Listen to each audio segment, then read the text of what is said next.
Okay, so here we are. Jimmy's over. Now you know what the knock on the door was.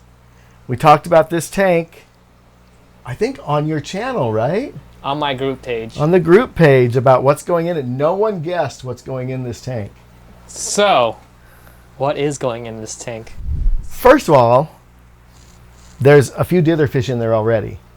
Some of the catfish from Peru that we caught, and some tetras. These are just for dither. And I wanted this particular tetra because of the red and blue. That should give someone a hint, a little bit. But no one guessed it. No one guessed it. This used to be the turtle tank. Right. In fact, there's still a turtle in there. There's one turtle. It's petrified. This is the first time I've ever done a glued-in background. And it came out so well. It is so cool. And one of the things that we've already noticed is you don't get that double glare when you're filming. Yeah. So it makes it really easy. A photographer's dream, huh? Yeah. There's no back glass glare. I guess that's what we called it. Yeah. Super thin. It's only about a 1/4 inch thick or so, but it's kind of 3D. I built the stand. My original thought was that I'll put a sump here someday, kind of like what Corbus does. But of course, I would have to make it better, right? Somehow. Yeah. Hit that light switch. The light switch right here, yeah, a little light. Eventually, this will semi-auto water change. I'll have to hook a hose on for the drain. Right. Right? But it'll hook up to the drains on the 75s over. Yeah, we got to show those to the people. We'll show those, yeah. Yeah, a little later. Yeah. So I'm ready. Let's okay, you want to go see them? Yeah. All right, let's go. Everywhere you go. Down to the fish room. Dean's fish room. So, is it these guys? No. Not them. It won't be rams because its temperature's not right? Temperature's not right, but they would look pretty cool in that tank, not gonna lie. And Corey will be happy that there's actually rams growing for the shop. Yeah. Oh, and Robert. Robert's been missing them quite lately. Remember those eggs I stole? Yeah. There's the update on that, people. Yeah. If you guys haven't seen that video, I'll link it in the description below. Right. In this breeder box, which he'll get some B-roll later. Caitlin from the shop. Yes. Had a few macrostoma babies, and she had 4. She didn't have a place to put them because she got some other fish, so that's where they went. I took them, and there's 4 in here along with black auto babies.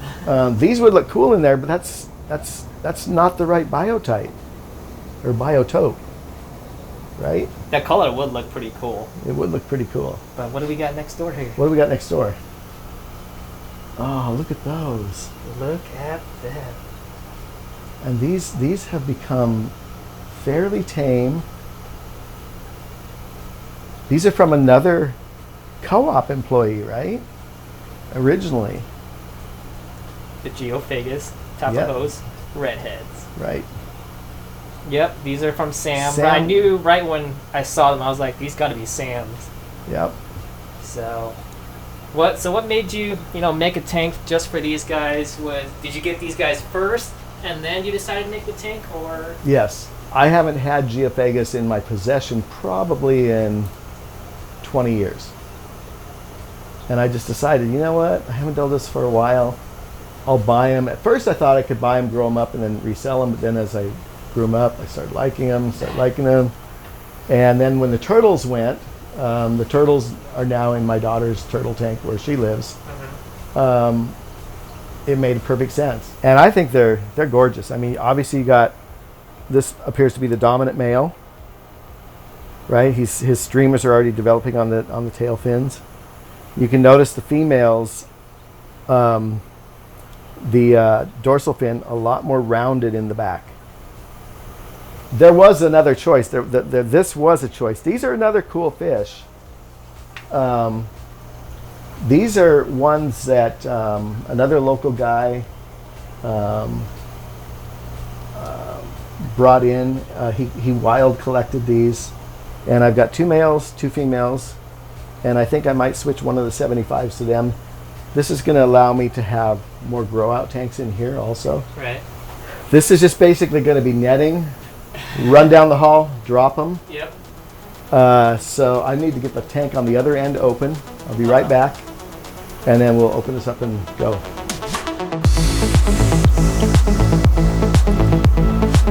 That's a mega clown pleco.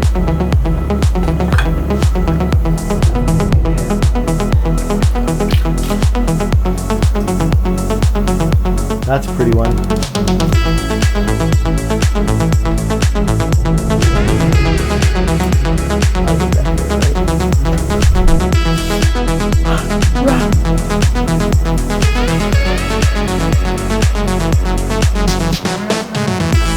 We still haven't got the big guy yet. Saving the best for last. It might be.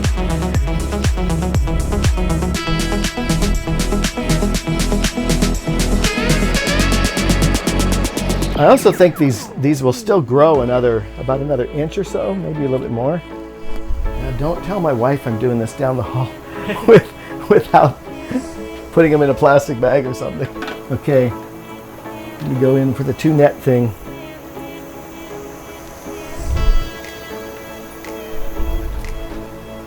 I like these fish. I haven't had what'd I say, about 20 years? Yeah. Yeah. The thing I do like is their gravel will always be clean in here. There you go.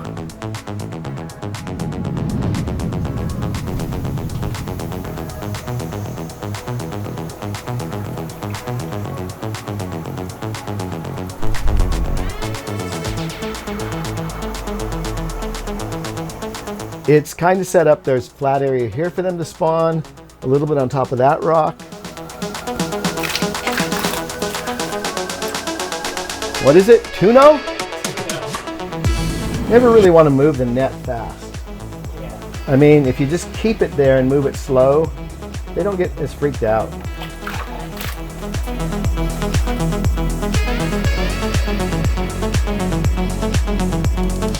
This is one of the males, I'm pretty sure. Oh no! One more. One more.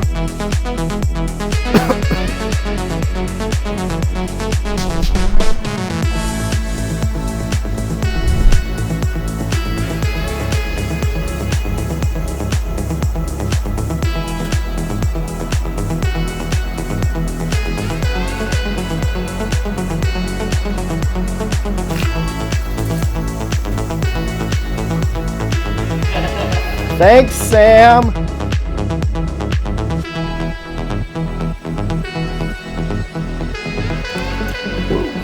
It was quick. There you go.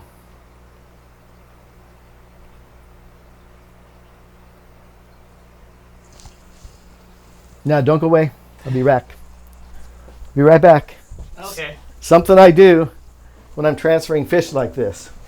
So even though the water's the same, I mean, it's 20 feet away or so, whenever I transfer fish like this, I always add some aquarium salt. I just figure it helps with their electrolytes, it helps the water. I don't commonly put it in when I water change, unless I see stress, unless it's live bears.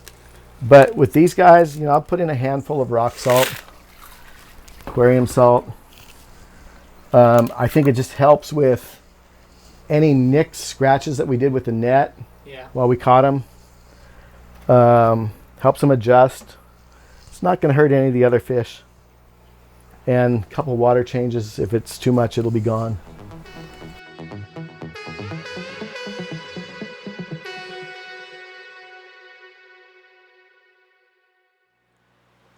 All right. It's been dinner. I'm so full. I've totally clipped that the wrong way, but it's fine. So we went to dinner. Before we went to dinner, they were all in the back. Now they're all in the front. Yep. So everything looks good. The tetras, what are those? The Rio? Those are the Colombian blue. Colombian blue. Yeah. So the as tetras are as they get older, they will get more blue sheen and red fins. How do you liking everything so far? He's liking it, don't you think? Yep. They're ready to showing eat. off. They're ready to eat. Look at him just flare there. He's like, give me some food. Okay, let's try some bloodworms. All right. Come on, guys. Tetris will know right Yeah.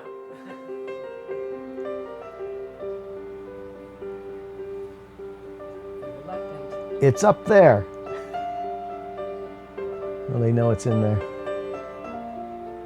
coins are a little bit slow. There we go. Nice. Coins are moving now. Yep.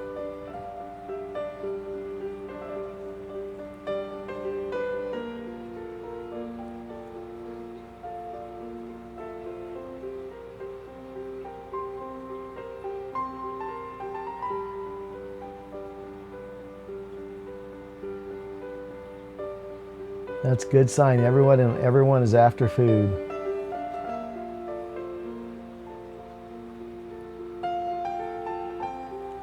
I always found the cool thing about these fish is their ability to intake the sand And spit it out. and it comes out their The gills size, yeah. and they somehow manage to keep the food.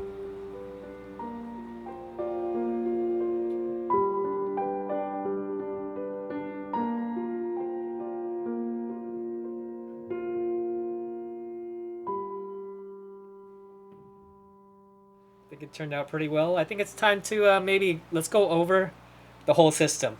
Okay, so Where do you want to start? well, let's talk about the filter. We did a DIY spray bar. Yep. In this case, it's only hooked on one end on the tank. The vertical pipe coming out of there is a solid piece of PVC, so I've used it to just hold it solid, rigid. Right. And but it's still, I can spin the PVC, I can take it out for cleaning, all of that. The intake Which is is that big old black line. That's that big you're old so black bothered line. by.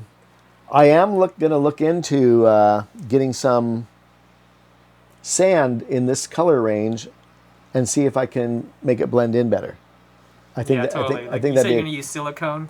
And yeah, I think silicone would stick to it, or maybe some sort of acrylic type glue, maybe Yeah.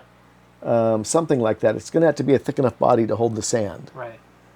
and maybe we get rid of that. You got the air stone that's in there. The air stone, yeah, that's so. How I ran that is with rigid tubing. I designed it so that I can reconnect a piece of air tubing because that goes hard in water over time eventually, if I need to, and then it curls over the back of the tank. I just literally That's so heat it. sweet. I just literally, you can kind of see it right up here. I just heated it up with heat gun Uh-huh. and just formed it. I didn't fill it with salt or anything. I blew through it to make sure that air went through it. This is going to be replaced. I don't need this with this filter because the Fluvo FX series is self-starting. Yep. This was designed for another filter where I could open this up and pour water in to prime it. Don't need that with the FX4. So yeah, you built this stand yourself. That's why everything is Right. nicely fitted. It all works, yeah. And now we get to my favorite part. Okay. This thing right here The little is tube. amazing. Okay, so let- I was like, so this is how you fill up the tank.